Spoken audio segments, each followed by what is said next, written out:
गएको भिडियोमा मैले तपाईहरूलाई पुरानो करारको आराधनाको बारेमा संक्षिप्तमा बताएको थिएँ। आज म तपाईहरूलाई नयाँ करारको आराधनाको विषयमा एक सामान्य तर एकदमै महत्त्वपूर्ण कुराहरू बताउन गइरहेको छु। यो महत्त्वपूर्ण रहेको छ किनकि धेरैले आज नयाँ करारको आराधनालाई गलत किसिमले बुझेको र यसको गलत उल्था गरेर उनीहरूको मण्डलीमा अभ्यास गरेको देख्छौँ। तर ती आराधना तरिका बाइबलीय नभई पश्चिममा भएको 19औं र 20औं शताब्दीमा सुरु भएको अतिवादी, उद्धारवादी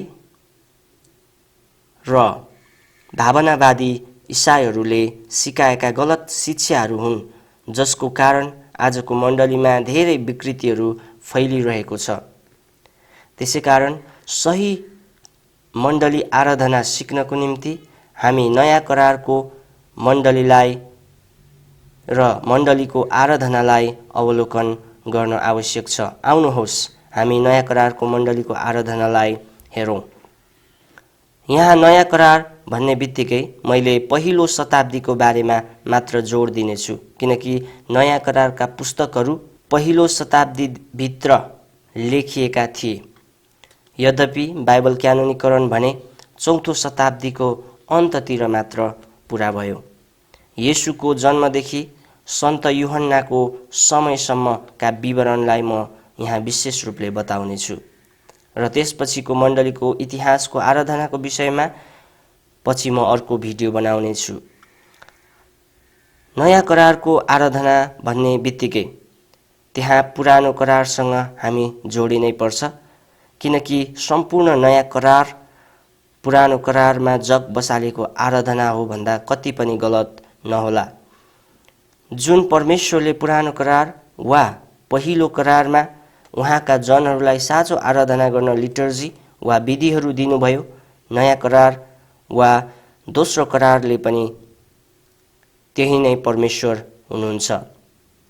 यहाँ हामीले सबैभन्दा पहिले जान्नुपर्ने कुरा यो हो कि विशेष जाति, यहुदी जाति जसलाई परमेश्वरले चुन्नुभयो, अब ती जातिबाटै संसारको मसीह पठाउन पनि चुन्नुभयो। यसको मतलब येशू स्वयं यहुदी हुनुहुन्थ्यो, जसको जन्म अगमबाणी अनुसार बेथलेहेममा भएको थियो। येशूको जन्म पश्चात यहुदी परम्परा अनुसार 8औं दिनमा खतना भएको थियो र हरेक वर्ष उहाँ आफ्नो अभिभावकसँग चाडमा परमेश्वरको आराधना गर्न र बलि चढाउन यरुसलेम मन्दिर जानुहुन्थ्यो, जसलाई हेरोदको मन्दिर भनिन्थ्यो। तेस्रो शताब्दी बीसीमा एन्टियोकस एपिफनेसले र उसको पालामा अशुद्ध बनाई यसको केही समय लगतै भत्काइएको मन्दिरलाई हेरोद महानले पुनर्निर्माण गरेको हुँदा यसलाई हेरोदको मन्दिर भनिएको हो। पुरानो करारको झैं आराधना यस समयमा पनि 1 घण्टामा मन्दिरमा गई बलि चढाई प्रार्थना गरी फर्किनु नभई आराधना जिउने शैली हुनुपर्थ्यो, जसलाई हामीले साक्रामेन्टल लाइफ पनि भन्छौँ।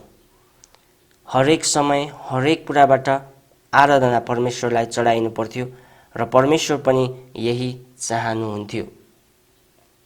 अब येशूको जीवनलाई हेर्छौँ भने उहाँले अभिभावकसँगै मन्दिर गएर प्रार्थना आराधना गर्ने कार्य गर्नुभयो।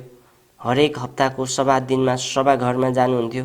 गोस्पलले बताउँदछ उहाँ 12 वर्षको हुँदा मन्दिरमा गई पुजारीहरूसँग तर्क वितर्क गर्दै हुनुहुन्थ्यो। अब येशूले 30 वर्षसम्म यही प्रकारको कार्य गरिरहनुभयो र त्यसपछि सेवकाईको सुरुवात गर्नुभएको हामी देख्छौँ। तर जब जब चाडहरू आउँथे, येशू नाजरतबाट यरुसलेम पुग्नुहुन्थ्यो, किनकि उहाँले ती सबै पुरानो करारका व्यवस्थालाई मान्ने कार्य गर्नुभयो, जबकि उहाँलाई यो गर्न आवश्यक थिएन, किनकि उहाँ स्वयं परमेश्वर हुनुहुन्थ्यो। तर उहाँले यो पिताको महिमाको निम्ति र चेलाहरूको अघि उदाहरण बन्नको निम्ति गर्नुभयो भनी शङ्का छैन। धार्मिक विधिहरू र परम्पराहरू येशूको निम्ति एकदमै महत्त्वपूर्ण थियो र सदा त्यसलाई पालन गर्नुभयो। तर देखावटी गर्ने सदुकी र फरिसीहरू र तिनीहरूको गलत उल्था सुनेर उहाँले तिनीहरूलाई हपार्नुभयो। येशूले कहिल्यै पनि भन्नु भएन कि परम्परा आवश्यक छैन, तर देखावटी, ढोंगी र पाखण्डीहरूलाई उहाँले हकार्नुभयो।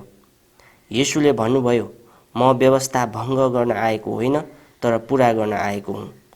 येशूले फेरि भन्नुभयो, फरिसीहरूले भने जस्तो गर, तर तिनीहरूले गरे जस्तो नगर। यसको अर्थ के हो? जब हामी आराधना गर्दछौँ, पुराना करारका ती सबै विधि विधानहरू एकदमै आवश्यक छन्, तर हृदयबाट परमेश्वरलाई महिमा दिन त्यो गर्नुपर्छ, किनकि ती सबै विधि र परम्पराहरू परमेश्वर स्वयंले दिनुभएको थियो। तर नयाँ करारको आराधनालाई येशू स्वयंले भङ्ग अनि परिवर्तन नगरी पुरा गर्दै हुनुहुन्थ्यो। नयाँ करारको आराधनालाई येशू स्वयंले भङ्ग अनि परिवर्तन नगरी पुरा गर्दै हुनुहुन्थ्यो। अर्को शब्दमा भन्नुपर्दा उहाँले साँचो आराधनालाई पूर्णता दिँदै हुनुहुन्थ्यो, जुन हामीले बुझ्न आवश्यक छ। अब त्यो पुरा कसरी गर्दै हुनुहुन्थ्यो?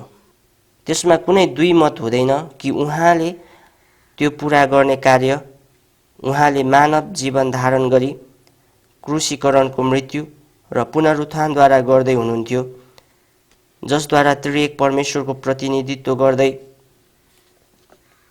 पुत्र परमेश्वर शरीर धारण गरी पिता र आफैलाई प्रकट गर्दै हुनुहुन्थ्यो र मानव पापको क्षमा र मानिसलाई जुन उद्देश्यको निम्ति परमेश्वरले बनाउनु भएको थियो त्यो महिमामा फर्काउन कल्वरी क्रुसमा मृत्यु भोग्नुभयो। अब त्यहाँ कुनै पशुको बलिदान आवश्यकता नपर्ने भयो। जो कोही पनि ख्रिस्ट येशूद्वारा सिधै परमेश्वरको पाप क्षमा र महिमामा सहभागी हुन सक्थ्यो। यसरी उहाँले व्यवस्थालाई पूर्णता दिनुभयो।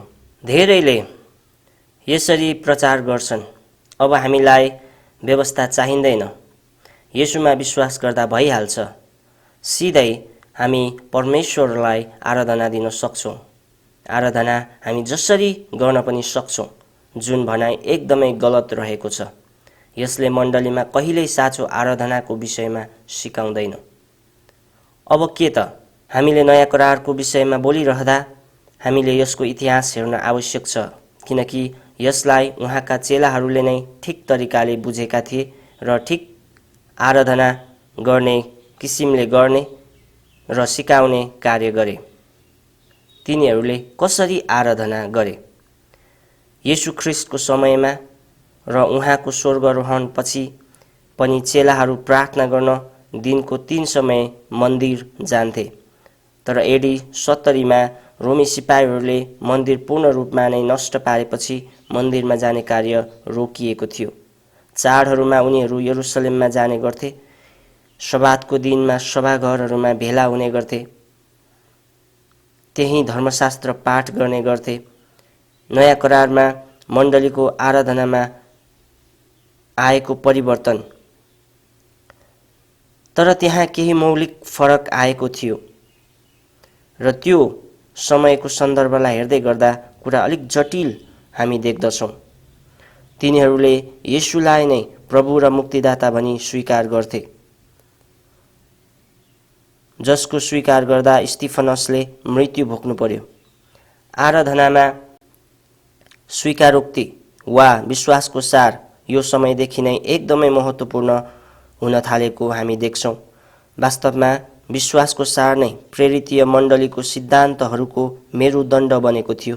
त्यहाँ प्रेरितहरूको शिक्षा थियो र ती शिक्षाहरूको निचोड नै वास्तवमा विश्वासको स्वीकारोक्ति हो, जुन मुक्ति र उद्धारको जग थियो। तिनीहरूले बलिदान चढाएनन्, तर पिता, पुत्र र पवित्र आत्माको नाउँमा बप्तिस्मा दिन्थे। बप्तिस्मा पहिलो शताब्दीको मण्डलीको निम्ति मुक्ति दिने माध्यम थियो। येशूले भन्नुभयो, ममा विश्वास गर्ने र बप्तिस्मा लिनेले उद्धार पाउनेछ। अर्को महत्त्वपूर्ण परिवर्तन भनेको विशेष दिन थियो। यहुदीहरूको सब्बातको दिन शनिबारको दिन थियो, तर इसाई यहुदीहरू बिस्तारै आइतबार भेट गर्ने सुरु गरे, किनकि आइतबार प्रभु मृत्युत्थान हुनुभएको दिन थियो, जसलाई तिनीहरूले प्रभुको दिन भन्ने गरे। अब आराधनाका तत्त्वहरू। पवित्र धर्मशास्त्र पुरानो करारका सबै पुस्तकहरू पहिलो आराधनाको तत्त्व थियो, किनकि तिनीहरूले देखे कि सबै पुरानो करारमा गरिएको मसीहको अगमबाडीहरू येशूमा पुरा भएको थियो, व्यवस्था पुरा भएको थियो। त्यहाँ 4 भागहरू थिए: व्यवस्था, भजन सङ्ग्रह, अगमवक्ताका पुस्तकहरू र कवितात्मक पुस्तकहरू। तर नयाँ करारको मण्डलीले त्यसपछि त्यसमा येशूको शिक्षाहरूले प्रेरितहरूद्वारा सुन्ने कार्य गरे, कारण तिनीहरूसँग आज हामीसँग भए जस्तो बाइबल थिएन। अनि त्यसपछि प्रेरितहरूका शिक्षा, जुन एकदमै महत्त्वपूर्ण थियो, किनकि तिनीहरूले मात्र पूर्ण रूपमा येशूलाई जानेका थिए, उहाँका शिक्षा सुनेका थिए र उहाँको जीवनलाई देखेका थिए। यसरी तिनीहरूको आराधनाको मुख्य पाटोहरू मध्ये धर्मशास्त्र पाठ र प्रेरितहरूको प्रचार र शिक्षा एक मुख्य पाटो थियो। दोस्रो आराधनाको तत्त्वहरू: वेदी र प्रभुभोज। वेदी र प्रभुभोज तिनीहरूको आराधनाको केन्द्र थियो। हरेक समय तिनीहरू भेला हुन्थे। प्रभुभोज बिना तिनीहरूले कहिल्यै छुट्दैनन् वा छुटेनन्। र सम्पूर्ण आराधनाको केन्द्र प्रभुभोज थियो। तिनीहरूले येशूको आज्ञालाई अक्षरशः माने कि जब जब तिमीहरू यो कचौराबाट खान्छौ वा पिउँछौ, यो मेरो सम्झनामा अक्सर गर्ने गर।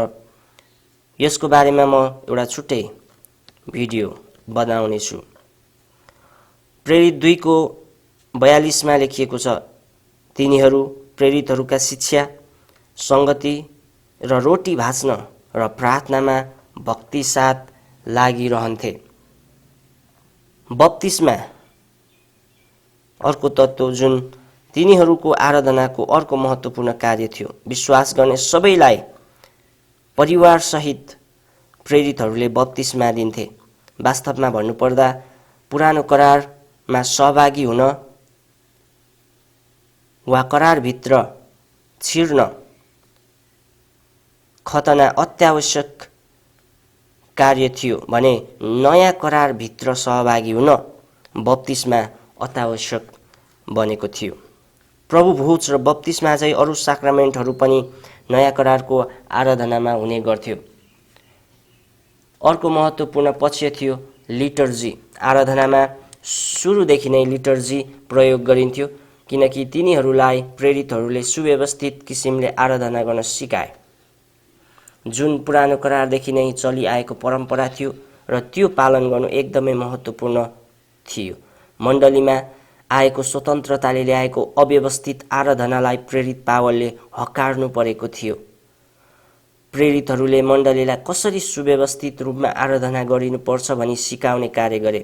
अब तिनीहरू सबै यहुदीहरू भएको कारण अवश्य पनि तिनीहरूको आराधना लिटर्जी पनि यहुदीहरूको झैँ सुव्यवस्थित भएको थियो।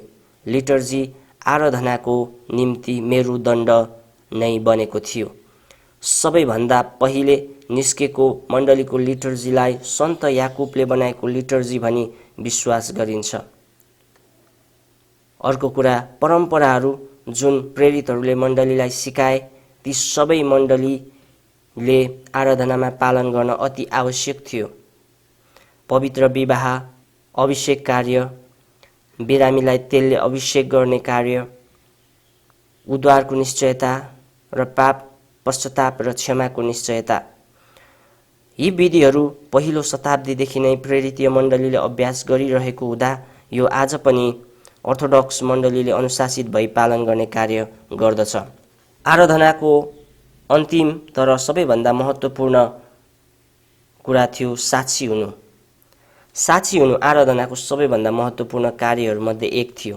जब मण्डलीको सङ्गति सकिन्छ, आराधना भने रहि नै रहन्छ र रहन्थ्यो, किनकि सङ्गतिमा पाउने आशिष अब बाहिरको संसारलाई देखाउनु र साक्षी हुनु वा दिनु पर्थ्यो र आराधनाको अन्तिम कार्य र यो महत्त्वपूर्ण कार्य पनि थियो।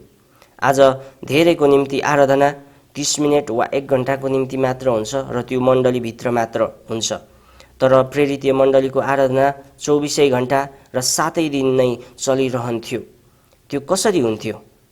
एउटै उत्तर, साक्षी बनेर, परमेश्वरको प्रेमलाई अरू समाजमा भएका मानिसहरूको बीचमा बाँडेर, रोगीहरूको निम्ति प्रार्थना, गरिब र भोकाहरूलाई खुवाउने कार्य र प्रत्यक्ष रूपमा येशूको गोस्पल प्रचार गरेर। हामी यी सबै नयाँ करारको आराधनामा पाउँछौँ।